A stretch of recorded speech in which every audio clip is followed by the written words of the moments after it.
Bom, pessoal, boa tarde a todos. Essa live é um evento da Facta. O meu nome é Ariel Mendes, eu sou presidente da Facta, sou médico veterinário.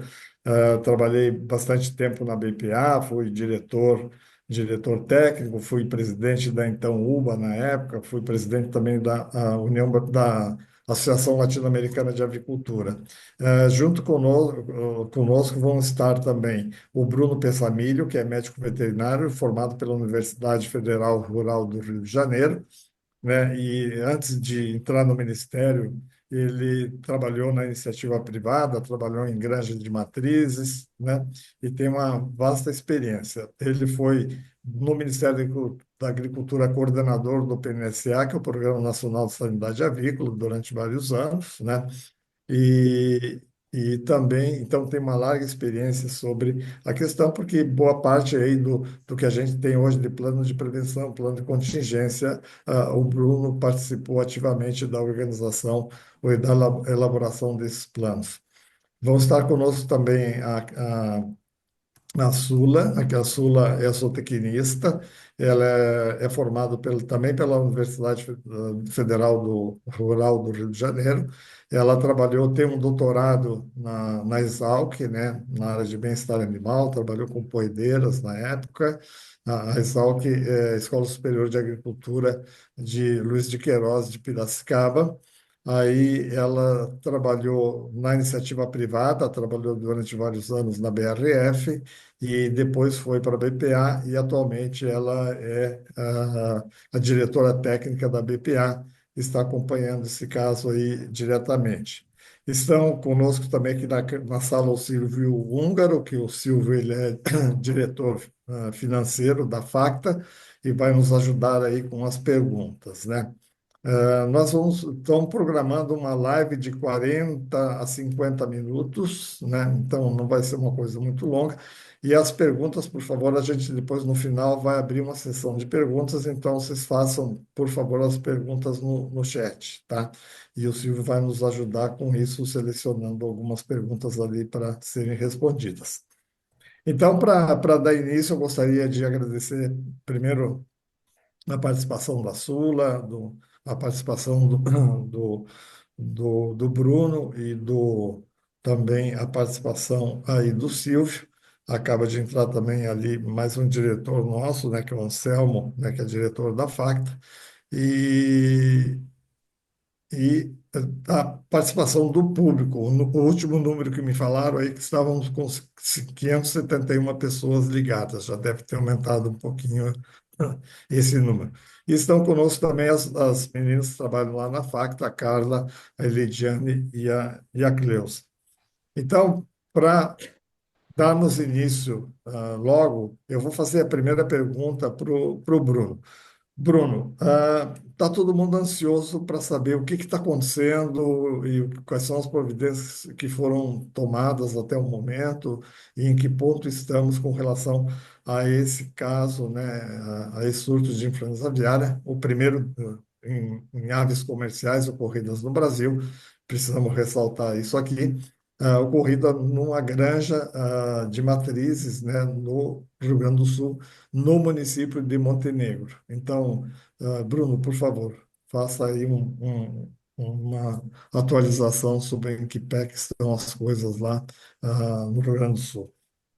Ok, gente, muito boa tarde, obrigado pelo convite. Sempre um prazer poder trazer informações, né, trazer esclarecimento e passar, né, para as pessoas o que está acontecendo, para que a gente possa ter mais informação e até para divulgar isso também para os produtores integrados, que a gente entende que muita gente é ansiosa nesse momento. Bem, então o Brasil registrou o primeiro foco de influenza aviária em aves comerciais, né? Eu acreditava que isso iria acontecer mais cedo ou mais tarde, pela evolução do vírus da influenza aviária no continente sul-americano, como a gente já vinha vendo acontecer nos nossos países vizinhos, né? Lembrando que esse ano nós tivemos focos em aves, em focos em subsistência na Argentina, no Peru, né? Colômbia também teve em dezembro do ano passado, então a gente sabia que o vírus estava circulando aqui no continente sul-americano. Bem, agora que entrou, deixa eu passar para vocês um cenário, né? Esse foco, ele foi, existe, o Ministério da Cultura existe tem critérios de notificação, né? Um dos critérios de notificação é a mortalidade, a sintomatologia clínica, respiratória, nervosa. Então, houve uma notificação, né, pela propriedade, pela empresa, né, dessa granja de matrizes, uma notificação de suspeita no dia 11 do 5. Né? Essa notificação de suspeita foi atendida pelo Serviço Veterinário Oficial no dia seguinte, né, no dia 12. Isso faz parte do protocolo, né, assim, ter uma suspeita, ter o atendimento. Então, o laboratório, né, LFDA, recebeu as amostras, né, o Serviço Veterinário Oficial classificou essa suspeita como um caso provável, que é uma classificação que a gente denomina quando, de fato, o Serviço Veterinário Oficial julga que é procedente a suspeita, e essa coleta de amostras resultou no exame laboratorial positivo para H5N1, né, a confirmação do foco no dia 15 de maio. Coincidências ou não, dia 15 de maio foi a data que a gente teve o foco de influenza aviária em aves silvestres em 2023. E agora 15 de maio novamente, né? Só que agora em granja comercial. Uma vez que você tem uma confirmação de um foco, existe todo um procedimento de execução do plano de contingência. O que é o plano de contingência? Uma série de medidas e ações que são tomadas justamente para erradicar o agente, né, e voltar à situação normal do país, ou seja, com a erradicação do vírus e além de medidas de contenção do foco para que esse vírus não se espalhe para outras localidades. Após essa confirmação, a gente tem informação pelo Ministério da Cultura que o sacrifício das aves foi realizado, né, já com descarte das carcaças e o início da destruição dos ovos férteis produzidos por essa granja ainda no dia 16. Né, vale ressaltar que a granja registrou, na data do sacrifício, no dia 16, 100% de mortalidade num aviário e 84% de mortalidade em outro aviário, o que mostra que o vírus é realmente muito patogênico. Essa propriedade foi sacrificada, então, as aves no dia 16, e no dia 17 teve início as ações de limpeza e desinfecção. E essa é uma etapa crucial, a limpeza e desinfecção. E a gente está aguardando agora o Ministério comunicar a conclusão da limpeza e desinfecção. Mas uma coisa importante, né? O que eu quero ressaltar? Eu chamo de a tríade do saneamento. A tríade do saneamento significa sacrificar os animais, destruir as carcaças e limpeza e desinfecção da propriedade. Então, isso está sendo realizado, faltando somente a conclusão da limpeza e desinfecção. E uma vez que essa limpeza e desinfecção é concluída, inicia-se um prazo de 28 dias para o restabelecimento da condição sanitária do país. Então, segundo a Organização Mundial de Saúde Animal, para que o Brasil possa reaver o estado sanitário de livre, três condições devem ser atendidas. Primeira condição, o saneamento da propriedade foco, né, com a conclusão da limpeza e desinfecção. Segunda condição, um prazo de 28 dias corridos dessa data da conclusão da limpeza e desinfecção. E terceira condicionante é que durante esse período que seja concluída toda a investigação na área de emergência e que não se tenha mais evidências da circulação viral.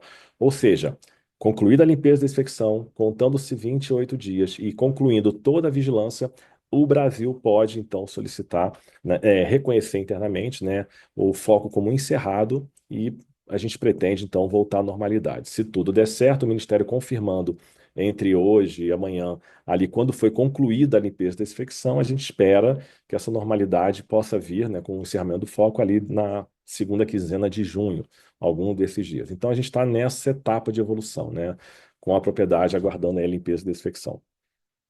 Bruno, explica um pouco, por favor, o papel do Ministério da Agricultura e da Secretaria de Agricultura do Rio Grande do Sul na atuação nesse foco, só para que as pessoas entendam quem está trabalhando lá no foco.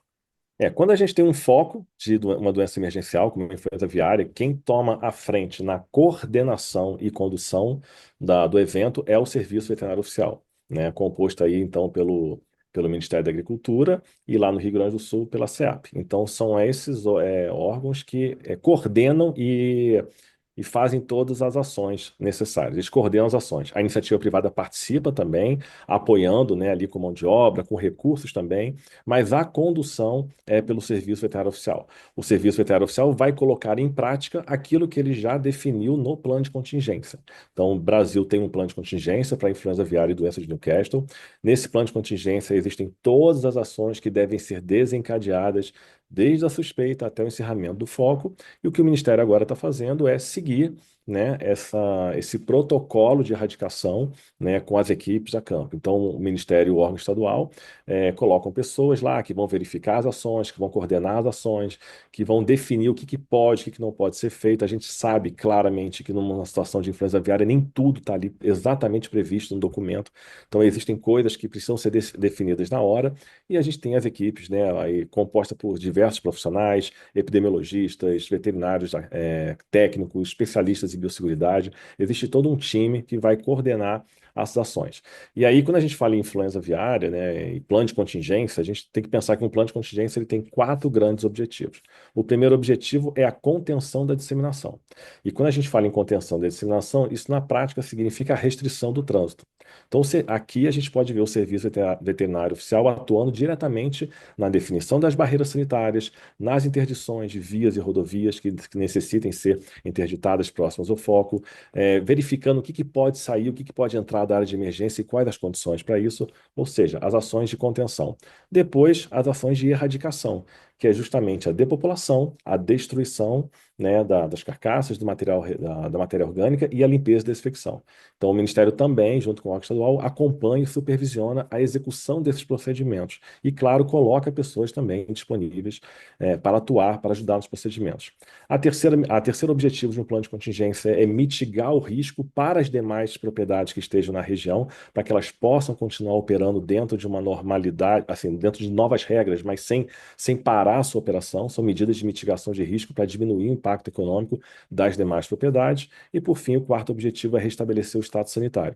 Então, o Ministério da Agricultura, junto com o órgão estadual, vai atuar nessas frentes, da contenção da disseminação, erradicação do foco, adotar essas medidas de mitigação para as propriedades que ainda estão na região, para que elas possam continuar operando dentro da possibilidade e voltar a restabelecimento do status sanitário.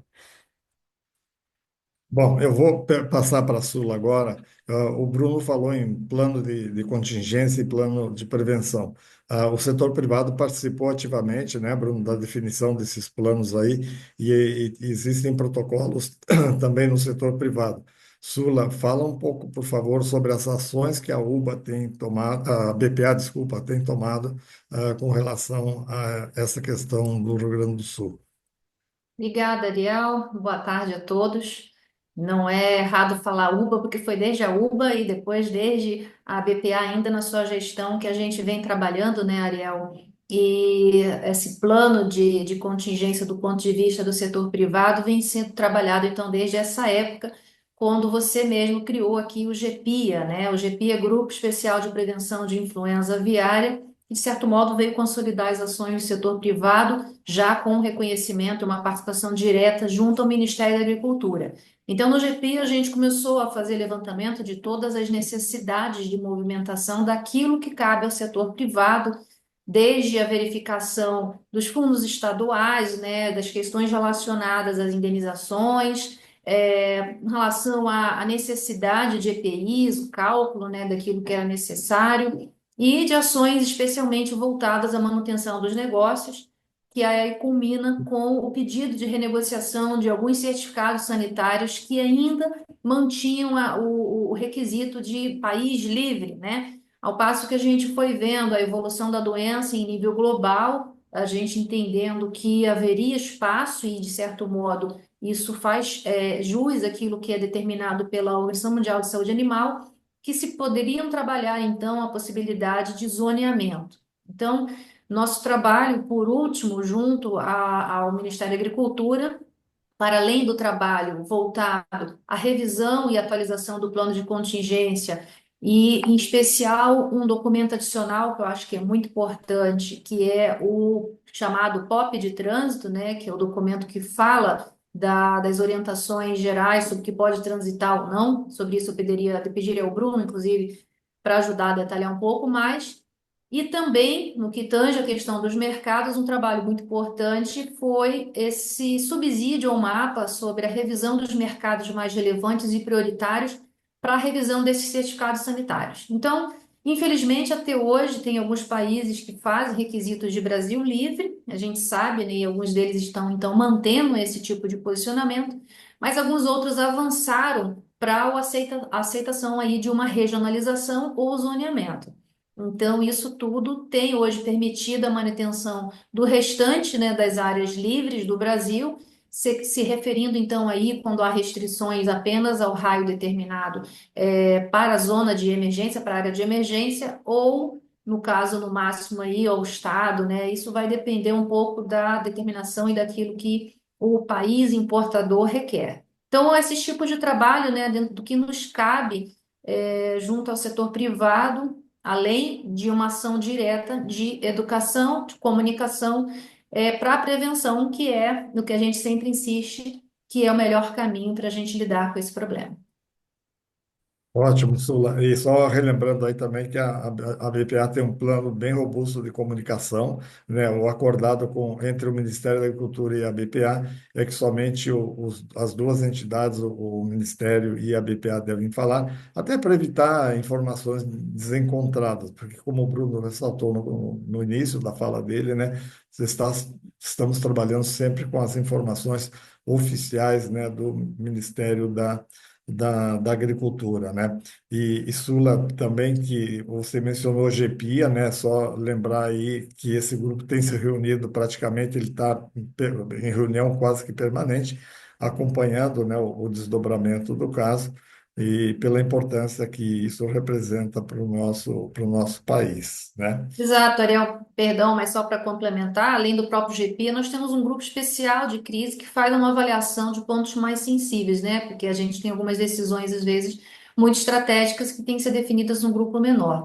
E só ressaltando esse ponto que o Ariel coloca, que é a governança da comunicação, eu acho que ela é uma coisa que não diz respeito apenas só àquilo que a BPA organiza, que eu acho que é muito importante, mas todo mundo, especialmente os médicos veterinários, pessoas que atuam na área, entender qual é o papel de cada um, né? Há coisas que são específicas do governo, né, do Serviço Veterinário Oficial, e a BPA tem seguido muito isso, essa governança para não interromper ou não atravessar nenhum fluxo que a gente entende que é o mais correto. Então, colocando, aproveitando a oportunidade, Ariel, lembrar aqui que os veterinários, os zootecnistas, as pessoas que lidam direto, né, no nosso sistema produtivo, são embaixadores de uma boa e correta informação e devem se preocupar muito sobre que tipo de informação que tem sido disseminada nas redes sociais, se atendo àquilo que é original apenas do Serviço Veterinário Oficial ou de organismos, organizações também já bem conceituadas. Ótimo, Sula. Bruno, voltando um pouquinho, aí você mencionou a questão da contenção do foco, eliminação das aves remanescentes, etc. Esse era um lote de matrizes, né? Felizmente era um lote novo, com 30 e poucas semanas, acho que 34 semanas, mas ele já estava pondo ovos, né? O que foram feitos com os ovos desse lote, especificamente? Bruno, está fechado. A identificação dos ovos, ela faz parte da rastreabilidade dos ovos, faz parte da investigação. Então, foram levantados, né, o destino desses ovos. Foram identificados três incubatórios, um no Rio Grande do Sul, um no Paraná e um em Minas Gerais, que receberam ovos dessa granja. E aí, segundo o plano de contingência, todos os ovos são destruídos. Então, houve a destruição, aliás, está ocorrendo a destruição, dos ovos desses três incubatórios. E aí, no caso, a destruição é total, né, de todos os ovos dos incubatórios. Então, os incubatórios estão sendo esvaziados, esses três incubatórios. Ótimo. Nós temos uma outra situação ali também na região. Felizmente, o número de propriedades dentro do raio de 3 quilômetros e 10 quilômetros é relativamente pequeno, né? Porque era uma granja de matriz, ela estava um pouco mais isolada, né? Mas a gente tem, na periferia dos 10 quilômetros, uma granja de material genético, né, que pertence a um compartimento, né? Então, o Ministério da Agricultura está considerando isso como um compartimento, realmente, né? Então, Bruno, explica um pouquinho o que que é o compartimento e também depois a Sorla pode complementar o que nós estamos falando hoje em termos de compartimento menor, né? Compartimento por município e não aquele compartimento original que a gente trabalhou bastante no passado. Tá, eu vou explicar então sobre compartimentação. Compartimentação é um programa de certificação sanitária voluntário, né? As empresas podem optar por ter a certificação onde a empresa que opta pela certificação, ela pode ter, então, um reconhecimento de um status sanitário diferenciado para a influenza aviária e doença de Newcastle, e esse reconhecimento, essa certificação de livre de Newcastle influenza, garante à empresa um status sanitário diferenciado, independente da condição sanitária da região onde ela esteja. Ou seja, não importa se o foco ocorrer no país, no estado ou até mesmo próximo a ela, a certificação dela pode ser mantida como livre. Isso, ela tendo um certificado próprio de livre de Newcastle Influenza, a intenção, né, e o conceito é que a empresa possa, então, permanecer com as suas atividades em operação, porque ela independe da sua região. Uma compartimentação, hoje no Brasil, ela segue uma instrução normativa, IN 21, que determina ali quais são as regras que uma empresa tem que ter para conseguir essa certificação. Essencialmente, eu vou dizer que existem três pilares para você conseguir um programa de certificação de compartimento. Primeiro pilar, você atender um protocolo de biosseguridade extremamente rigoroso. Para quem conhece a IN 56, né, que define ali as medidas de biosseguridade em granjas, eu costumo dizer que a regra de compartimentação é uma IN 56 ao cubo, com medidas muito mais rigorosas, medidas mais específicas para a Newcastle influenza, já que uma vez que a instrução normativa 56 era mais genérica, pensando em vários agentes. Então aqui você tem que cumprir então um protocolo rigoroso de biosseguridade. Segundo pilar, essa companhia com as suas unidades, todas as unidades são consideradas um compartimento, elas passam por um programa de vigilância sanitária para a influenza aviária do Newcastle com coleta de amostras laboratoriais próprio. Então essas unidades são monitoradas para a influenza aviária do Newcastle. Claro, tendo que obter resultados negativos.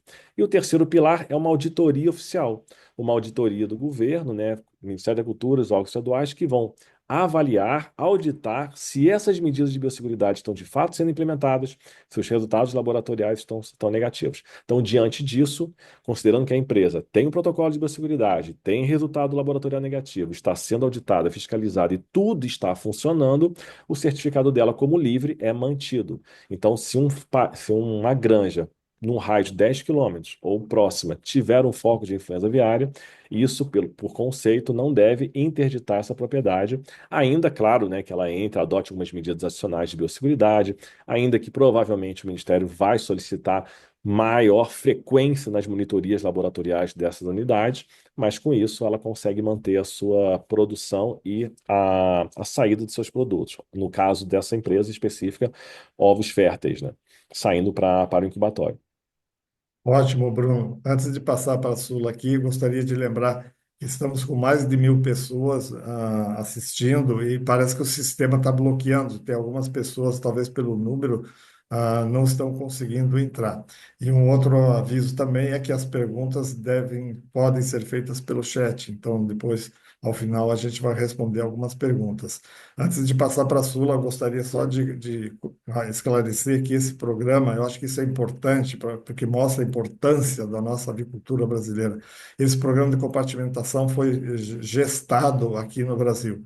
Lá pelos anos 2005, 2007, nós fomos ao então OIE, que é hoje a Organização Mundial de Saúde Animal, solicitar que fossem criados um sistema de zonificação semelhante ao que existia de bovinos. E a OIE disse, não, não pode ser, porque no caso de aves, a gente tem a figura da ave migratória que não respeita a figura geográfica, não respeita um rio, não respeita uma barreira geográfica, né?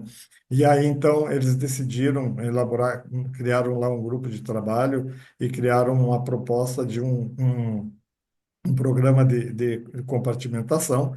Na época, o Brasil se candidatou, né, a formar parte desse grupo, a Tailândia também, depois a Tailândia desistiu, e hoje e somente o Brasil, então, que permaneceu.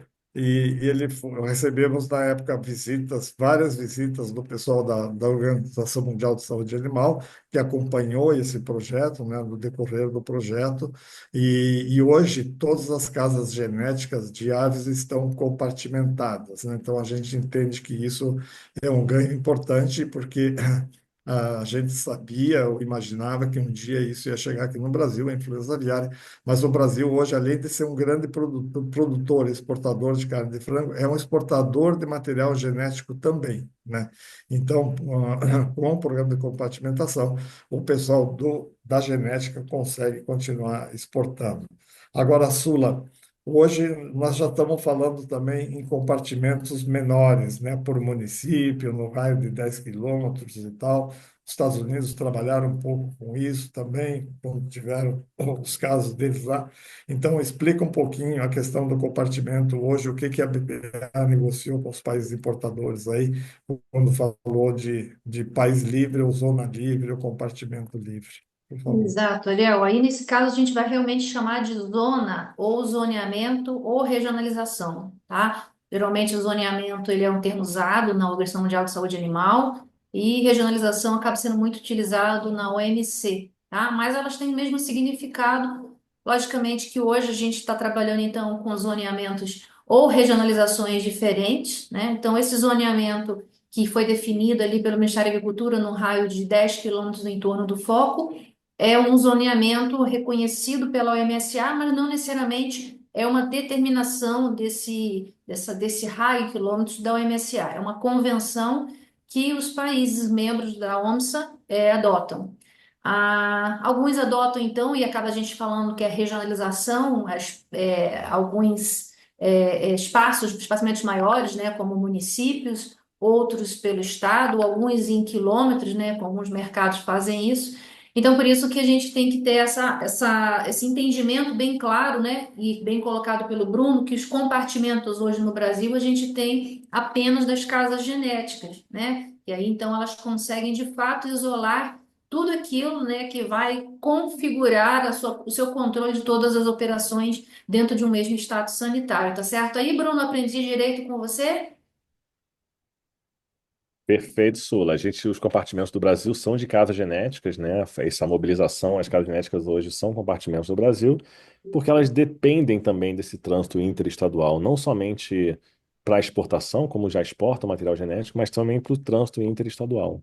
Mas Então, ainda assim, né, apesar da gente saber que o status sanitário da granja compartimentada e do incubatório compartimentado presente nessa região, sendo a granja dentro do raio de 10 quilômetros e o incubatório fora do raio de 10 quilômetros, ainda assim a gente está numa luta para conseguir permitir o trânsito, né, de produtos dessas propriedades. Isso é uma questão de entendimentos que deve sair alguma determinação do Ministério da Agricultura, porque de fato, em tese, era para ter a circulação liberada para outros estados, né? isso, exatamente. Bom, pessoal, a Carla, estão me dizendo aqui que o chat está desabilitado para perguntas, então, por favor, libere o chat para que as pessoas possam fazer perguntas, por favor. Bom, eu queria agora abordar um outro tema. A gente tem visto uma preocupação muito grande, né, das pessoas, de modo geral, né, com relação à preocupação com relação ao consumo de carne de aves e de ovos, né? A gente tem visto aí todos os canais de televisão falando sobre isso, felizmente a maioria deles falando que não existe risco, né, no consumo, mas eu queria que vocês reforçassem um pouco essa questão, tanto o Bruno como a Sula sobre a questão do não risco do consumo de carne e ovos, a questão da transmissão, né, do vírus de homem para homem, que não existe, não tem caso documentado ainda. Tem gente que fala de pandemia, de uma futura pandemia. Isso, na realidade, não procede, né? Mas eu acho que seria importante, como a gente tem também assistindo pessoas que não são veterinários, não são especialistas, não são zootecnistas, né? Então seria bom a gente reforçar esses conceitos, por favor. É Bruno. importante lembrar que a transmissão para o ser humano da influenza aviária via carne e ovos, ela não é comprovada, não tem relatos, a gente não tem evidências e é classificado como uma forma que não se transmite para o ser humano, né? Principalmente, né, alimentos cozidos, né? Ovos e carne. Então, o cozimento também é uma medida até de destruição do vírus. Então, O que a gente sabe é que o vírus não passa, né, para as pessoas pelo meio do consumo de carne de aves e ovos. Então a população pode ficar tranquila nesse sentido, né? E a gente precisa lembrar também que a própria influenza aviária, ela não tem uma ocorrência em humanos assim totalmente disseminada nos países que têm foco. São ocorrências esporádicas, muito mais ligadas às pessoas que têm contato diretamente com uma ave infectada ou com algum material infectado pelas fezes, secreções nasais daquela ave. Então, ela é uma doença muito mais voltada para a pessoa do campo que tem um contato muito próximo com a ave, né? E não pelo consumo de carne de aves e ovos. E uma vez essa pessoa infectada, é importante lembrar, como o Ariel comentou, o doutor Ariel comentou, que não há evidências, né? No mundo não teve ainda, e esperamos que assim continue, disseminação entre humanos, um mamífero passando para outro, um humano passando para outro. Então, é uma doença que a pessoa que se infecta, ela vai se infectar porque ela teve muito contato próximo com a ave ou algum material infectado com essa ave, né? E provavelmente não vai, assim vai continuar, não vai passar para outras pessoas, porque não há essa evidência ainda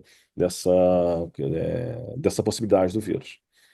Ariel, sobre esse ponto, me permite só fazer um comentário, que eu Por acho que é favor. algo que uma vez você mesmo me trouxe uma vez a atenção, que eu acho que é importante, eventualmente para esclarecer ao consumidor, para além da gente saber que há um risco muito baixo, muito pouco provável, né, de uma infecção, e explicar um pouco disso, né? A gente tem todo um controle sobre o número de animais alojados numa granja, por exemplo, e para retirar aqueles animais da granja, a gente tem a GTA, todas as informações da FAO, né, que é a ficha de acompanhamento do lote, são transferidas para o boletim sanitário, por sua vez também na GTA. E se houver uma diferença muito grande, né, do que tem de informação sobre o número alojado, ou seja, se houver há uma mortalidade muito alta, a gente nem conseguiria fazer o deslocamento dos animais dessa granja. Então, esse programa de vigilância que a gente tem, né, ativa, junto aos frigoríficos também, mostra que isso funciona muito bem. Muitas vezes a gente tem até dificuldade quando tem uma mortalidade por uma causa já conhecida até, mas passou de 10% de mortalidade em menos de 72 horas, tudo tem que ser notificado e tem que ser testado pelo Ministério da Agricultura. Então, isso é um primeiro crivo, né, Bruno, que a gente já tem da saída ali. E depois passamos também pela inspeção antemortem nos frigoríficos. Passado esse ponto, Exatamente. também inspeção pós-mortem. Então, tem tantos crivos ainda que são necessários e que vão identificar qualquer anomalia que é muito improvável que a gente tenha um animal doente chegando na mesa do consumidor, né? Um animal que tenha sido infectado. Então, para além disso, independente disso, a BPA sempre orienta essas boas práticas na manipulação de qualquer carne como deve ser. Exato. Né, Sula? Só lembrando aí que no passado, quando começou realmente a crise muito forte na Ásia, e depois na Europa de influenza aviária, a BPA fez um trabalho muito forte aqui com infectologistas, né? Foram feitas muitas reuniões com infectologistas, médicos, né, humanos, justamente para explicar isso para eles, né, que era uma doença de aves, que não era uma doença de humanos, né. Foram feitos também muitas reuniões com jornalistas, foram vários seminários realizados em várias partes do Brasil com jornalistas para também explicar isso, né?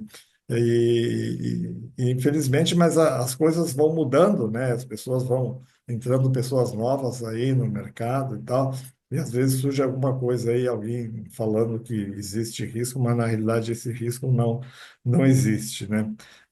Parece que agora habilitaram ali o chat, né? Eu vi algumas perguntas, o pessoal perguntando sobre casos em outros estados ou suspeitas em outros estados. Sula, você pode comentar um pouquinho sobre isso, por favor? As investigações, né, É, Adriel? exato. As Uhum. investigações, eu me lembro muito de uma frase que o Bruno me ensinou um tempo atrás, que é suspeito é não ter suspeito, né, Bruno? Isso me marcou bastante, porque nós prezamos, né, tanto o Brasil, quanto o governo, quanto o setor privado, a gente preza muito pela transparência. E lógico, quando acontece essas notificações, ainda mais num momento como esse, e investigações, a gente fica todo mundo muito assustado. Mas eu acho que isso só demonstra que nós temos um sistema de vigilância que está operando, que está fazendo o seu papel, né? Então, muitas vezes a gente tem visto aí as investigações, e algumas delas são descartadas ao seu curso, porque algumas questões aí, alguns requisitos não foram cumpridos ou não foram, como é que se diz? Eu Não gostaria, estiveram. Hã? Eu gostaria de complementar uma informação depois, quando você acabasse. Não tiveram, Ei, né, dentro daquilo que compete a se confirmar uma suspeita, né? Então, acho que essa é uma questão, assim, muito importante, a gente ter essas investigações e, graças a Deus, né, a gente até então vinha tendo diversas, muitas delas aí investigações que foram descartadas e até então a ocorrência nessa granja,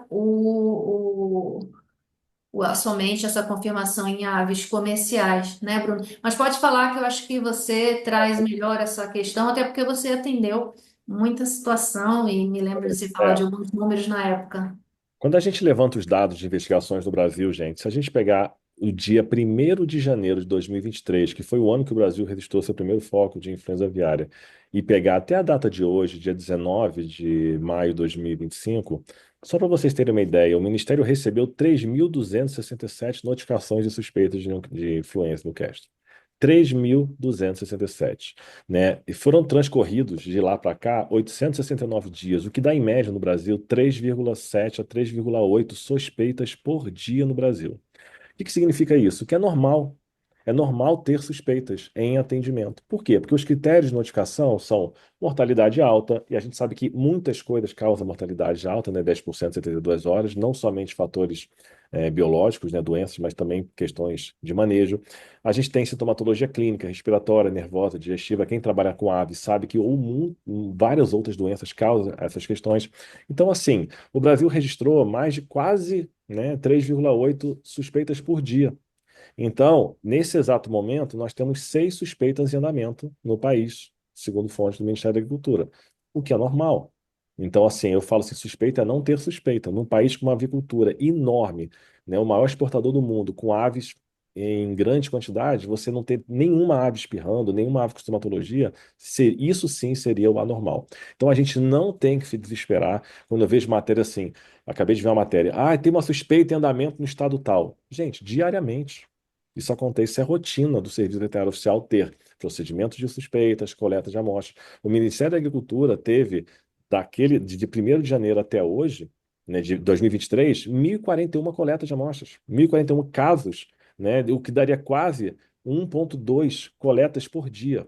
Então, não vamos nos desesperar, achar que qualquer suspeita agora, meu Deus, é influenza aviária. Não. A suspeita, sim, dessas 6 que estão em andamento aqui, a que mais levanta atenção é uma propriedade de subsistência no raio de 3 quilômetros da propriedade foco. Então, essa sim merece atenção. A gente está vendo porque está na zona de foco, está dentro da área de emergência. E vamos lembrar uma coisa também. Quando a gente tem um foco de influenza aviária, as pessoas, né, a população, as grandes, as empresas, acabam ficando muito mais sensíveis para notificar. É normal você ter um aumento na notificação, e muitas vezes o próprio Serviço Veterinário Oficial vai acabar sendo, então, também, vendo o caso ali, ele vai provavelmente fundamentar mais, como a gente chama, né? Assim, tornar a suspeita como caso provável, porque ele não vai correr o risco, né, de ser uma possível suspeita e ele descartar. Então é normal que a gente tenha um aumento das notificações, é normal que a gente possa ter um pequeno aumento também nas fundamentações, né, em casos prováveis. Então não vamos nos desesperar, é normal ter suspeitas em atendimento, é importante esclarecer isso. Bom, tem uma pergunta aqui que eu acho que eu mesmo posso responder. O pessoal perguntando se o Brasil vai fazer ou está fazendo reunião com as autoridades veterinárias de outros países, né? Desde o primeiro dia, o Ministério da Agricultura está fazendo comunicados aos países importadores, né? E essa comunicação é feita governo a governo, né? Ou de governo para governo. O pessoal se dedicou muito fortemente nisso lá em Brasília, né, e estão trabalhando diretamente com essa comunicação. Então, por enquanto, é isso, né? Quer dizer, é lógico que depois vão surgir aí com missões que vão vir ao país, mesmo depois de que eliminado esse foco, mas por enquanto o que está sendo feito é comunicar país a país e, logicamente, atender, né? O pessoal telefona, o pessoal liga. Eu lembro no passado, né, muita gente ligava, além de ligar para o Ministério da Agricultura, ligava para a BPA, né? Porque tem países aí que dependem muito da importação de produto do produto brasileiro, né? Então eles ficam preocupados, né? Como é que está a situação e que horas, que tanto, o que está sendo feito, quando o país vai voltar a exportar. Mas tem uma pergunta aqui que que eu acho que também pode ser feita, que já tem vários comentários, a questão do zoológico, né? Veio uma pergunta aqui sobre o procedimento realizado no zoológico e perguntando se existe vínculo, né, epidemiológico entre o caso, o foco ocorrido lá no zoológico e na granja de matrizes, né? Que está só lembrando que isso está numa outra cidade, né? A cerca de 45 quilômetros mais ou menos de distância. Bruno, você quer falar? É, com, Sul? re- sim, com relação ao zoológico, não há ainda uma comprovação de vínculo epidemiológico entre os dois casos. A gente sabe que o Ministério da Agricultura vai pegar os dois vírus e vai sequenciar e vai ver essa similaridade, essa proximidade, para ver se é o mesmo vírus ou não. Então, isso ainda está em investigação. Claro que por ter sido no mesmo dia, por ter sido na mesma região e muito próximos, muita gente acha que pode ser, um caso está ligado ao outro.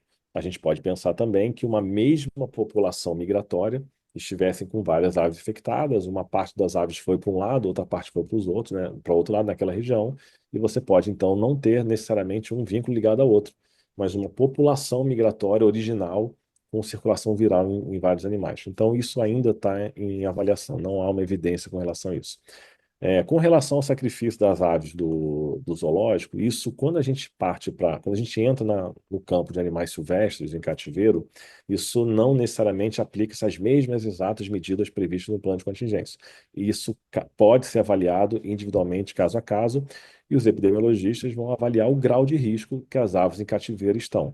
Lembrando que a informação que a gente teve até agora, né, porque ainda não foi oficializado todos os informes desse caso, né? A gente ainda está esperando várias informações, mas o que se tem de notícia é que as aves que adoeceram, que morreram, são aves que a gente chama de visitantes do zoológico, não são aves residentes que moram ali em cativeiro. São aves que frequentam aquele ambiente ali, né, pe- por questões de água, acesso à água, outras coisas. Então, o que acontece? São aves de vida livre, né? Então, não necessariamente elas passaram a doença para as aves que estão enjauladas, né, ali, que estão engaioladas. Então, com certeza, o Ministério da Agricultura vai avaliar o caso, se for necessário, o sacrifício das aves. Acredito que elas serão sacrificadas caso o Ministério entenda que é necessário. Vamos lembrar que no foco de influenza aviária de 2023, que envolveu um centro de triagem, né, um seta no Espírito Santo, as aves do seta foram todas sacrificadas. Então, porque naquele contexto foi evidenciada que uma ave que chegou no seta transmitiu para outra lá dentro. Então, foi evidenciado circulação viral dentro daquela unidade. E todo o seta foi sacrificado. Então, acredito que o Ministério está avaliando agora justamente se é necessário ou não, se pode isolar os animais, se pode realizar os exames dos animais, se está tendo transmissão, se teve transmissão lá dentro. Então, tudo isso ainda está em andamento. Tem uma pergunta aqui sobre qual foi o método de depopulação que foi utilizado lá no Rio Grande do Sul. Também não foi publicado ainda, mas considerando a experiência que a gente sabe que o Rio Grande do Sul aplicou o método de CO2 por lona no caso de doença de Newcastle, e considerando que também agora a gente teve mil e poucas, 1.700 aves para serem sacrificadas, é provável que tenham utilizado a mesma metodologia CO2 embaixo de lona, ou seja, você pega uma lona plástica, cobre as aves e aplica o CO2 sobre as aves. Então, eu diria que foi esse o método que foi utilizado, mas o serviço veterinário oficial ainda não confirmou o método. Tem uma outra pergunta aqui falando de fábrica de ração. A pessoa está dizendo que uma das suspeitas da contaminação poderia ter sido via ração, se existe alguma informação sobre isso, né? Eu, particularmente, até onde eu sei, o Ministério ainda não conseguiu, e a Secretaria da Agricultura, identificar realmente qual A foi a origem origem. da contaminação, né? A gente precisa lembrar, gente, que a origem de influenza aviária pode ser diversos fatores, né? Uma vez que a ave infectada libera vírus no ambiente por secreção nasal, secreção oral, fezes e a própria carcaça contaminada, vários objetos, fômites, podem se contaminar com esse material. Ração, água, equipamentos, pessoas, veículos, pássaros, né, outros, ou animais silvestres infectados, roedores, insetos. Há uma gama de possibilidades de transmissão horizontal, perdão, transmissão horizontal por esse vírus. Então, hoje não se sabe ainda qual foi o porquê Por que que esse vírus entrou naquela propriedade? E é importante vocês entenderem uma coisa: todo mundo está aqui, acredito que muitos de vocês trabalham no campo e estão lidando diretamente com as empresas. A gente precisa sempre focar duas coisas: prevenção e reação. Prevenção é plano de biosseguridade. E, gente, plano de biosseguridade, ele tem dois elementos muito determinantes. Um que é o elemento estrutural. Tela, cerca, né, muros, tela antirrato, isso é uma coisa. Agora, ele existe um componente operacional, que está sujeito à falha humana. Porque operacionalizar, desinfetar veículos, limpeza de mãos, né, tomar banho, isso é passível de erro humano. Então, vocês sempre reforcem muito com seus colaboradores, com o pessoal de granja, essa necessidade de estarem sempre bem treinados para realizar e sensibilizados que não podem falhar nenhum procedimento, nenhum dia. Então, essa biosseguridade operacional que está passível a falhas humanas, a gente tem que bater muito na tecla com os nossos colaboradores para que eles tenham cada vez mais atenção. E quando a gente fala em reação, a gente está falando de plano de contingência. Então, são duas grandes medidas que estão sendo adotadas, mas entrou. E se entrou é porque provavelmente alguma questão de biosseguridade permitiu que esse vírus entrasse na unidade. A gente não sabe ainda, as investigações epidemiológicas, o que pôde fazer com que esse vírus entrasse lá. Tá. Com relação ainda à questão lá do foco, tem pessoas aqui perguntando, né, além da questão da depopulação, a questão da desinfecção, que tipos de desinfetantes são utilizados, que tipos de análise de laboratório são feitos depois, né, aí no decorrer dos 28 dias, para comprovar que realmente não existe mais circulação de vírus. O Ministério da Agricultura publica no seu plano de contingência quais são os desinfetantes autorizados e que devem ser utilizados nesse caso. Então, tem uma relação dos desinfetantes ali, né? Eu sugiro, então, que vocês possam avaliar o plano de contingência, está lá a descrição dos produtos, só podem ser usados esses produtos, né? Que o Ministério autoriza ali no caso de Newcastle influenza. Qual outra pergunta, Ariel? Perdão, além dos desinfetantes? Eu acho que a amostragem também Amostragem. de Não tá o que a gente sabe é o seguinte: uma vez que você desinfeta a propriedade, ela entra em vazio sanitário por 30 dias. Após 30 dias, é possível ou não, o serviço veterinário oficial decide se vai entrar com aves sentinelas ou não. Caso o serviço opte por introdução de aves sentinelas, essas aves são monitoradas, né, com 15 dias, depois com 30 dias. Existem dois monitoramentos. Então, aí sim você vai estar testando aves sentinelas num alojamento equivalente a uma ave para cada 10 metros quadrados. Elas são alojadas no início do aviário e depois elas vão sendo movimentadas ao longo do aviário, justamente para terem a chance de serem expostas a toda a extensão do aviário e são monitorados. Então você tem a previsão de um monitoramento. E depois o realojamento. Depois das sentinelas, aí sim é autorizado o realojamento. O primeiro realojamento com 20% da capacidade e não com 100%. Não está definida a obrigatoriedade de um monitoramento das aves que são realojadas, mas é de se esperar, é natural que sejam realizados, então, esses monitoramentos nessas aves também. ótimo, Ariel, Bruno. Sula, só coloquei um aqui no comentário. chat o link Sim. para acesso ao Ministério da Agricultura, onde tem diversas informações que estão sendo solicitadas aqui. Aí acho que é muito bom todo mundo poder ter acesso e encontrar algumas informações no plano de contingência. Sim, ó, parece que você queria complementar aquela resposta sua sobre a reunião com o Serviço Veterinário de outros países. E Ah, aí sim. também, não, e tem uma outra questão aqui também, o que fazer em uma região você tem mais de uma empresa atuando, quais são os procedimentos, se o plano de contingência deve ser compartilhado.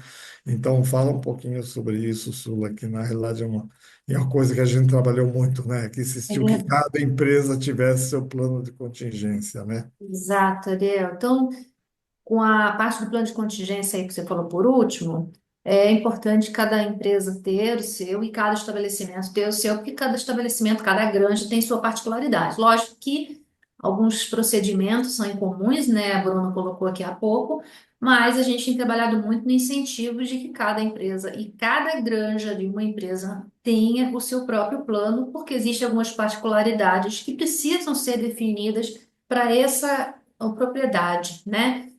E, lógico, compartilhar algumas iniciativas é sempre muito bom, porque, como a gente tem algumas regiões com adensamento muito grande, pode haver impacto, né, da ação de um estabelecimento em outro. Então, isso é muito importante que haja essa harmonia e essa organização mútua, porque tanto para a prevenção quanto para a reação, a gente está vendo agora isso, o trabalho tem que ser em conjunto. Agora, o que está acontecendo com uma propriedade está impactando em outra propriedade. Por isso, a gente sempre estimula na BPA esse trabalho, que ele é um trabalho também que a associação faz, de buscar as ações conjuntas, e também que uma empresa possa ajudar a outra para que aquilo que acontece em uma propriedade venha a positivamente impactar na sua própria empresa, né? Ou evitar que negativamente impacte.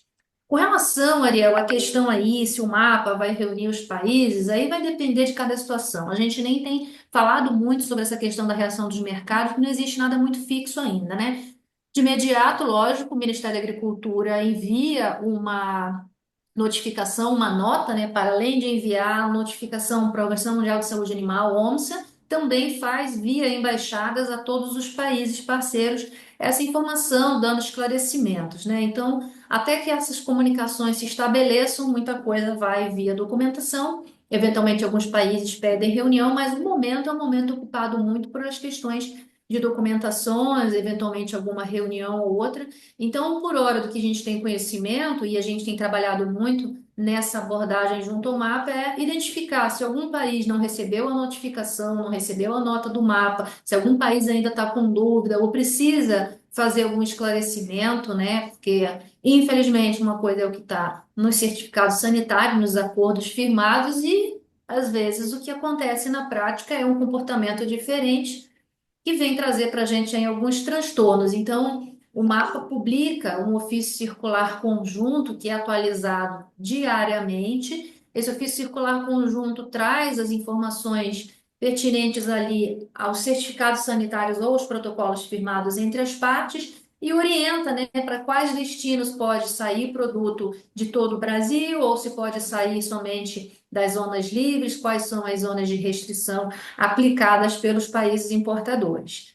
Lógico que nesse momento o mapa ainda está recebendo muitas mensagens, muitas cartas, né, desses países importadores, o que acaba alterando o teor daquilo que o mapa pode orientar, né, que estaria orientando com base no que foi firmado até então. E, logicamente, a gente sabe que muita coisa acaba sendo algumas especulações de mercado, outras questões aí fazem parte mesmo da política do país de inicialmente banir tudo e somente liberar depois que tiverem esclarecimentos. Então, é uma dinâmica de certo modo esperada, embora a gente tenha essa urgência de ter tudo muito bem claro, né, para que a gente possa operar tranquilamente. Ótimo, Sula, muito bem.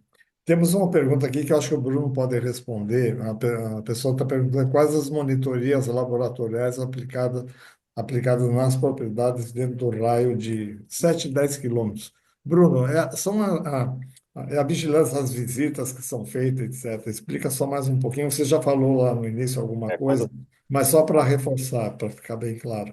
perfeito. Num raio de 10 quilômetros, então, tanto na zona de perifoco, que é a zona até 3 quilômetros, e a zona de vigilância, que é o restante até 10 quilômetros, 100% das propriedades devem ser visitadas pelo Serviço Veterinário Oficial. Então, 100% das propriedades são monitoradas, né, visitadas e passam por uma inspeção clínica. A coleta de amostras vai ser realizada caso o fiscal identifique alguma anormalidade ou algum dos critérios de caso provável. Ou seja, se ele identificar uma suspeita e classificar como caso provável, aí sim vai colher amostras laboratoriais. Isso é importante esclarecer. Não serão todas as propriedades que são coletadas amostras, somente aquelas onde o veterinário oficial identificar alguma anormalidade, algum dos critérios da ficha técnica, então ele vai colher amostras. Uma vez colhidas as amostras, a gente tem ali uma colheita chamada de vigilância passiva. Na colheita de vigilância passiva são coletadas suaves de traqueia, suaves de cloaca, pus do sistema nervoso, pus do sistema respiratório, órgãos, né? Órgãos do sistema nervoso, impuls, órgãos do sistema respiratório e órgãos do sistema digestivo. Então, são feitas coletas de órgãos desses três sistemas e suave de traqueia e suave de cloaca. Esses são os materiais. Chegando no laboratório, esses materiais vão para exame molecular e também para isolamento, caso necessário. O isolamento ele é condicionado a um exame de PCR positivo. Então, um teste molecular positivo, abre-se então o isolamento e, paralelo, o sequenciamento das amostras. Ótimo, ficou bem claro, Bruno. Só uma aqui que complementa essa pergunta: se no raio de 10 quilômetros estão sendo avaliadas, monitoradas propriedades com suínos e bovinos. É, aparentemente, esses animais não são alvos da vigilância, mas quando o serviço veterinário chega na propriedade, né, tendo esses animais, claro que havendo uma anormalidade, isso sendo relatado, o Ministério vai avaliar o que fazer. Mas o alvo da fiscalização são as propriedades com aves, né? Tem 540 propriedades na região que já estão sendo visitadas, o serviço já está quase praticamente fechando todas elas, né? Mas não, elas não, esses animais não são alvos diretamente da fiscalização. Tá ótimo. Só aqui, pessoal, complementando aquela resposta da Sula, a gente tem no Brasil várias regiões com uma alta densidade de aves, né? Temos isso na Serra do Rio Grande do Sul, no oeste de Santa Catarina, sudoeste do Paraná, algumas regiões aqui em São Paulo, também em Minas, no Espírito Santo, né? Então, é importante que as empresas atuem em conjunto, né? Eu acho que está na hora, já fizemos isso no passado, eu acho que tem que voltar a fazer, e isso vale, não vale só para a influenza aviária, isso vale para a laringotraqueite, vale para várias coisas, né? Então, você tem, às vezes, três, quatro empresas atuando na mesma região, caminhões circulando no entorno ali, né? De granjas e tal. Então, eu acho que é importante que o pessoal realmente trabalhe em conjunto, né? Porque o problema de um hoje pode vir a ser o problema de outro amanhã, de um vizinho amanhã, né? Então, é importante esse em conjunto. Nós já estamos com quase uma hora. Tem mais uma pergunta aqui. O que está sendo feito com os trabalhadores da granja afetada? Sula, você tem alguma resposta para essa pergunta? Não, mas eu ontem eu assisti uma matéria muito completa do Fantástico que o próprio ministro falou que essas pessoas estavam isoladas e monitoradas, né? A única informação que eu tenho é a respeito disso, tá, Ariel? Então, deve seguir o protocolo normal que a empresa costuma ter e acho que a informação que foi dada ontem bate um pouco com essa expectativa. Tá. Eu não peguei, Silvio, não sei se você pegou uma pergunta ali que entrou agora sobre o estado do Mato Grosso, eu não consegui ler. Você É conseguiu? sobre. Aqui está perguntando se vai impactar o mercado do Mato Grosso e o ministro revelou que o problema em 28 dias poderia ser resolvido. Na verdade, quando o ministro deu os 28 dias, né, Bruno? É aquilo que o Bruno falou no início da live, que se conta 28 dias a partir do término da limpeza e desinfecção. E não havendo nenhum outro novo foco nesse monitoramento que é feito na área de emergência, poderia se decretar o encerramento, né, Bruno? E a contagem dos 28 dias a partir dessa limpeza e infecção. Bruno, eu tô aprendendo direitinho com você, não tô, Bruno? Tô Tá? Já está sabendo sabendo falar. tudo. Exatamente. E aí É isso. uma coisa importante, né? Assim, o problema vai se resolver em 28 dias. Gente, vamos deixar claro uma coisa. Uma coisa é o Ministério resolver o problema e ele declarar foco encerrado. A outra coisa são as restrições comerciais acabarem. Tem E aí países. onde a nossa peleja, né, Bruno? Essa é a nossa guerra. Tem países que exigem uma série de documentação, de comprovação. O Ministério encaminha, eles vão analisar, então demoram. Tem países que, para reabertura de mercado, eles têm que vir em loco E fiscalizar, fazer uma missão para o ele, Brasil. Então, tem países que vão agendar missões internacionais aqui para poder reabrir o mercado.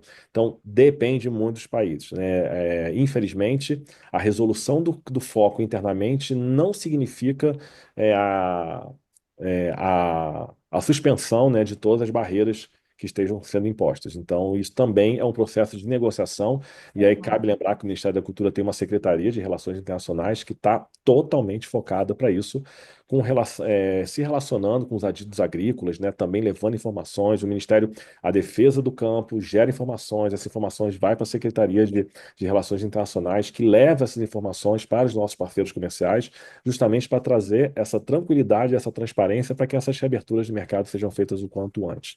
Então, isso também é uma outra frente muito forte de ação do Ministério, essas negociações de reabertura de mercado. Ariel, tem uma pergunta aqui que eu vi que ela está sendo feita de várias outras formas, de outras pessoas, diferentes pessoas, sobre a eliminação dos ovos férteis, sobre se pintos oriundos deste lote também serem eliminados. Então, tudo como foi colocado aqui era um lote relativamente novo, né? Assim, tudo bem, 33 semanas foi colocado. Mas todos os ovos que estavam em incubação, né, nos últimos 28 dias ou estavam estocados para incubação, eles foram eliminados, tá? Não somente os ovos da própria granja, de origem do foco, mas todos os ovos que estavam juntos no mesmo incubatório, compartilhando o mesmo espaço, tá? Então, isso o Ministério está cuidando e já determinou, e a empresa também fez esse sacrifício nos incubatórios, sacrifício não, né? A eliminação nos incubatórios tanto do Rio Grande do Sul quanto de Minas Gerais, e do Paraná. Bom, tem uma pergunta, pessoal, nós já estamos com exatamente uma hora, né? Nós já vamos daqui a pouquinho partir para o encerramento, mas tem mais uma pergunta aqui, Bruno, que eu acho que poderia você responder, que no caso de galinhas de postura em gaiolas, como deveria ser o método de depopulação a ser utilizado? Essa é uma pergunta que vale muita, muita análise, é uma pergunta que tem quebrado a nossa cabeça, tecnicamente falando, né? Hoje, os métodos de sacrifício coletivo são CO2, né? E que a gente sabe que aplicar CO2 numa coluna que chega até a andares mais altos, né? Uma altura mais alta, a gente não tem uma disponibilidade de CO2 tão efetiva ainda para isso. Então, a gente vai ter que adaptar métodos, como, por exemplo, a gente vai testar. É importante lembrar que o Ministério da Agricultura, junto com a BPA, junto com o Sindicato Rural de Bastos, junto com a APA, Associação Paulista de Avicultura, né, e a CDA, né, estão organizando um simulado de influenza aviária, né, em Bastos, numa propriedade. Justamente esses métodos vão ser testados. Possibilidade de você colocar uma lona por cima das gaiolas e injetar o CO2, então, com essas gaiolas fechadas, né, vão ser estudados métodos ali. Uma vez que a gente passe por esse simulado e também que vai contar com a participação de consultores internacionais com experiência nessa área, eu acredito que a gente vai ter mais respostas dos melhores métodos. Hoje a gente tem métodos coletivos com espuma, que até daria para aplicar, mas teria que levantar uma coluna de espuma muito alta, né, e ter que ver a viabilidade também, e o CO2. O que a gente vai fazer agora é testar isso na prática, fazer um teste para ver os melhores Espuma com o nitrogênio, que é o que vai ser feito nesse treinamento teste que a gente vai fazer agora embaixo. Então, a gente ainda tem algumas respostas algumas perguntas ainda para melhorar as respostas que a gente precisa. Tem alguns países aí, né, que utilizam, por exemplo, a Argentina desenvolveu lá um container, tira as galinhas das gaiolas, coloca no container e faz De preferência, a gente vai tentar achar um método que evite manusear a ave infectada, evite tirar da gaiola. né. Mas a gente sabe que muitos países já acabam retirando a ave da gaiola e aí sim, colocando ela no piso, você pode aplicar o método CO2, pode aplicar a espuma, pode aplicar os métodos convencionais de aves no piso. Tem uma pergunta aqui, pessoal, que eu acho que merece ser respondida aí pela Sula e talvez o Bruno também, perguntando sobre EPIs, né? Eu acho que aquele grupo que a Sula mencionou, a GPIA, trabalhou durante muito tempo com o Ministério da Agricultura, criaram uma lista, uma relação de EPIs que a empresa deveria ter, e isso foi disponibilizado para todas as empresas para que comprassem. A BPA ajudou alguns estados que não tinham recursos, né, onde a agricultura não era tão importante, a comprar esses EPIs. Então, Sula, você quer reforçar esse recado para quem Nesse não mesmo tem link, EPI que trate de comprar? nesse mesmo material do plano de contingência tem informações, mas adendo, anexo a ele, tem o manual de despovoamento, tá? Que o MAPA publicou, com métodos, né, que são aprovados para o despovoamento. Isso vai responder também algumas perguntas outras feitas aqui. E nós colocamos, Ariel, ali um material também de apoio que o MAPA anexou a esse manual, dos métodos de despovoamento. É, uma lista, né? Quais são os equipamentos, inclusive com fotos, e também a parte de despovoamento, até link para algumas sugestões que a gente sabe que às vezes o pessoal tem dificuldade de encontrar equipamentos para sacrifício sanitário, por exemplo, a gente também colocou ali. Então, o manual, por isso que eu insisti em colocar aqui no chat, Aí o material que o mapa tem, o plano de contingência, e o manual ou o método de escoamento que está ali disponível, contém todas as informações. É importante todo mundo parar agora para ler, gente. Agora eu vou fazer um desabafo enquanto associação aqui.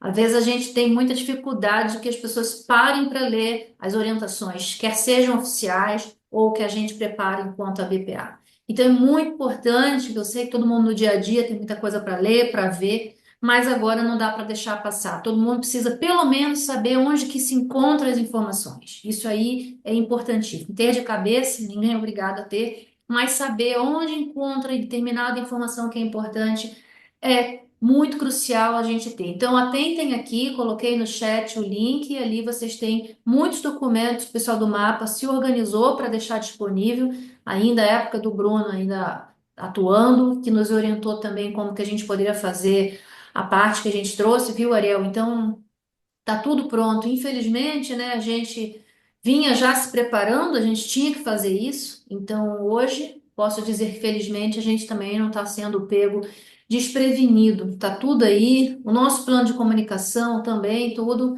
Como sempre o presidente Santinho fala, nós estávamos o tempo inteiro nos preparando para algo que a gente não queria, não quer que ocorra, mas era inevitável a gente se preparar. Então, graças a Deus, a gente deixou tudo muito disponível. Lógico, tem muitas coisas, né? O Bruno falou aí, muitas coisas não previstas que a gente vai entender só na hora, mas a grande parte está aí e por isso a gente tem visto o Ministério da Agricultura fazer um excelente trabalho, dando conta das coisas, porque já estava muito bem organizado, né?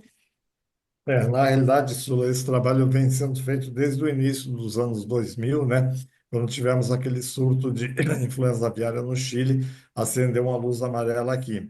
E aí o Ministério da Agricultura também se empenhou muito em, primeiro, equipar laboratórios, porque eu acho que o segredo, hoje com a globalização, eu costumo dizer, nenhum país, não existe mais ilhas de biosseguridade. Com a globalização, você está sujeito a ter uma doença. Já visto o que aconteceu recentemente na Europa com a questão da febre aftosa. Depois de 40 e tantos anos, tiveram novamente a aftosa lá.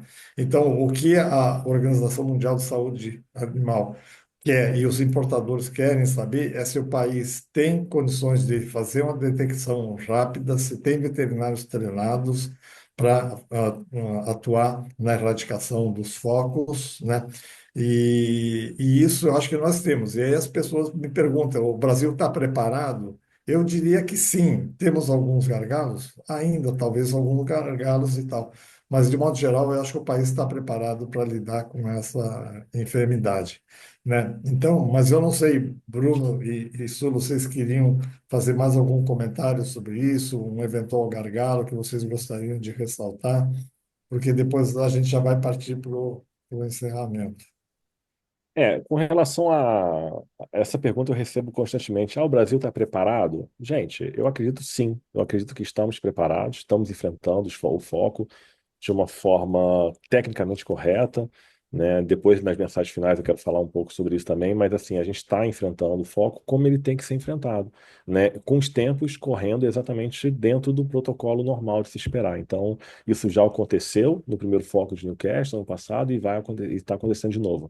É claro que esse estar preparado depende também de uma magnitude de uma disseminação viral, né? Quando a gente pensa nos Estados Unidos, que teve foco em mais de 50 estados, com 160 e poucas milhões de aves envolvidas, é claro que é complicado. Quem tá preparado para uma coisa dessa magnitude?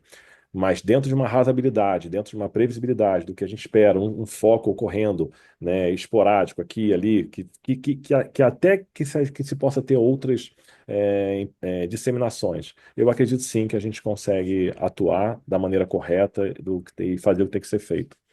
Eu não sei E se ali. além, né, Bruno, só para complementar, além do caso de Newcastle ano passado, nós tivemos aí cento e tantos casos de influenza aviária em aves silvestres, né, É em isso, 23 e 24, e eu costumo dizer que foi praticamente 170 simulados, entre aspas, né, de campo, né? de Então, o campo. Aí teve pessoal do focos em serviço subsistência social, também. né, realmente foi treinado, está treinado, É, enfrentou esse desafio. Realmente, o trabalho que foi feito pelo Serviço Veterinário Oficial foi fantástico naqueles casos ali.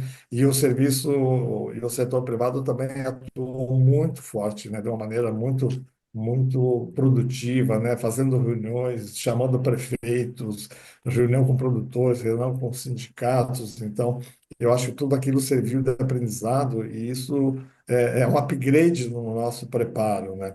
A gente costuma dizer que temos a melhor avicultura do mundo, temos a melhor biosseguridade do mundo, e eu acho importante a gente continuar com isso, né? Sula, você quer mencionar alguma coisa com relação a isso?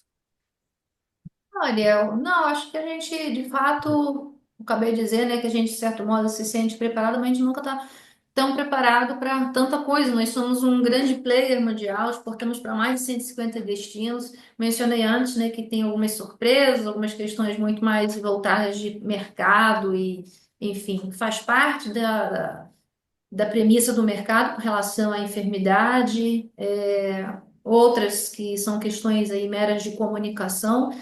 E a gente precisa ter paciência, né? Porque até que todo mundo esteja muito esclarecido quanto a isso, gera esse transtorno mesmo. Digo isso mais para as indústrias. No meu trabalho, eu estou aqui na live, mas infelizmente de vez em quando eu paro para tentar sanar alguma outra coisa.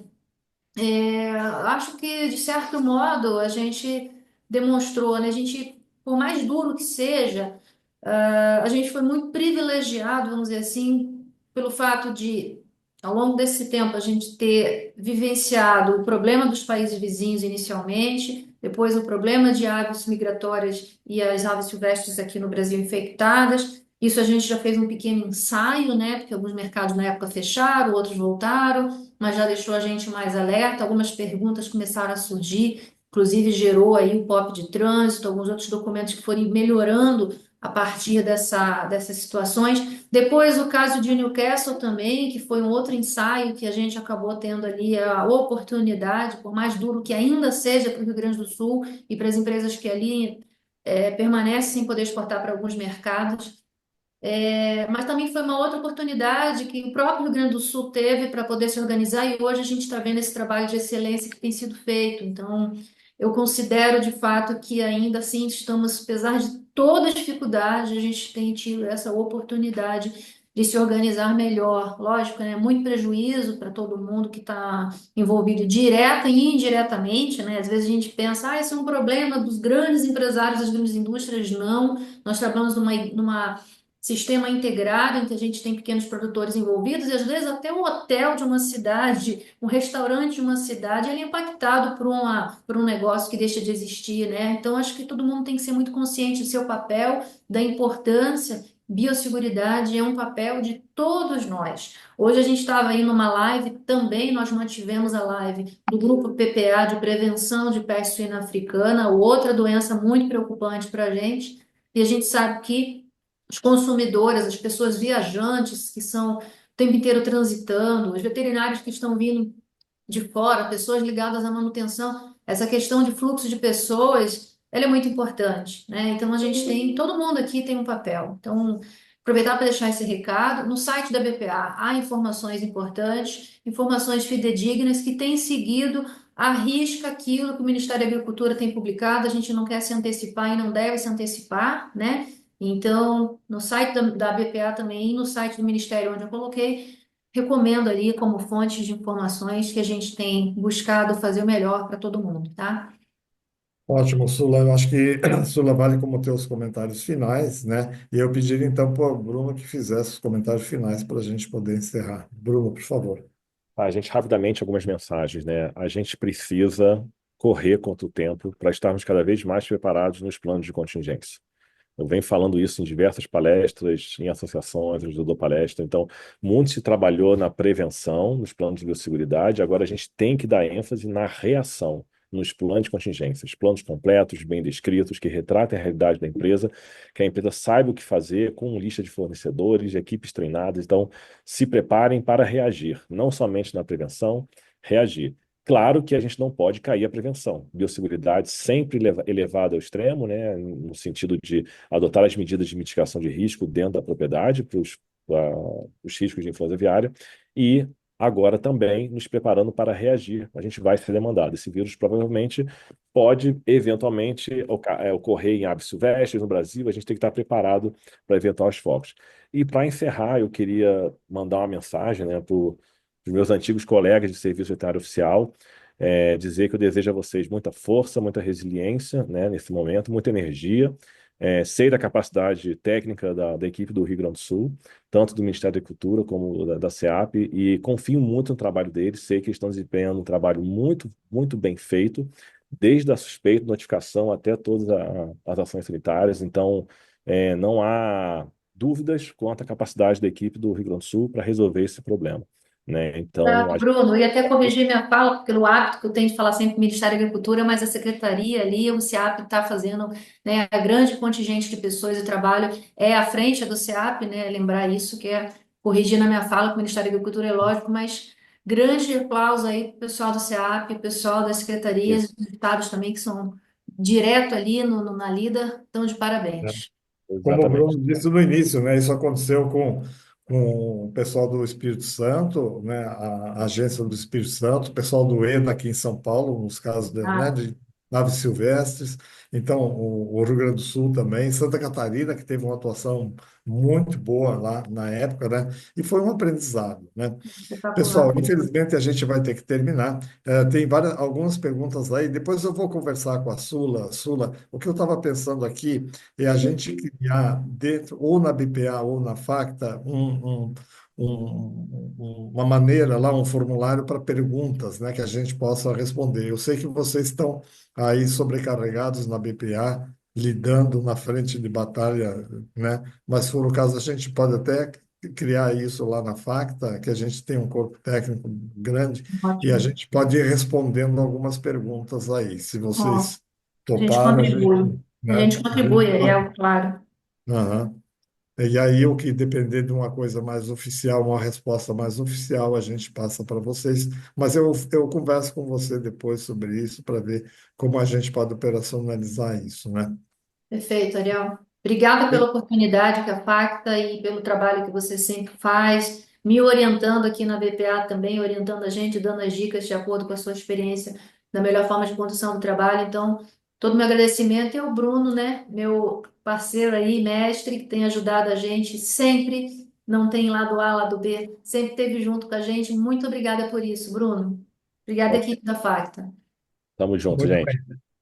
Pessoal, eu gostaria então, em nome da Facta, de agradecer aos nossos painelistas que estiveram aqui conosco hoje, aos membros da diretoria que também ajudaram com a questão das perguntas, as meninas que ficaram ali na parte operacional. E a quem assistiu, né? Nós tivemos mais de 1.000, não sei qual foi o número exato, mas me falaram que a partir dos 1.000 o sistema começou a bloquear, né, a entrada de outras pessoas, né? Então, no outro evento anterior que a gente tinha feito sobre influenza aviária, já tínhamos realmente passado de 1.000 também ah, assistentes, né? Então, o tema realmente é importante, é impactante. E fica aqui o compromisso da nossa parte de fazer novas lives caso, né, haja algum desdobramento, né, desse caso para auxiliar o Ministério da Agricultura, auxiliar a BPA no esclarecimento, né, dos fatos, não só para as empresas, para os técnicos, mas também para o setor, para os leigos, né, para que a gente evite aí qualquer prejuízo, né, com relação ao consumo de produtos avícolas. Muito obrigado e boa noite a todos. Obrigada, gente. Boa noite, gente.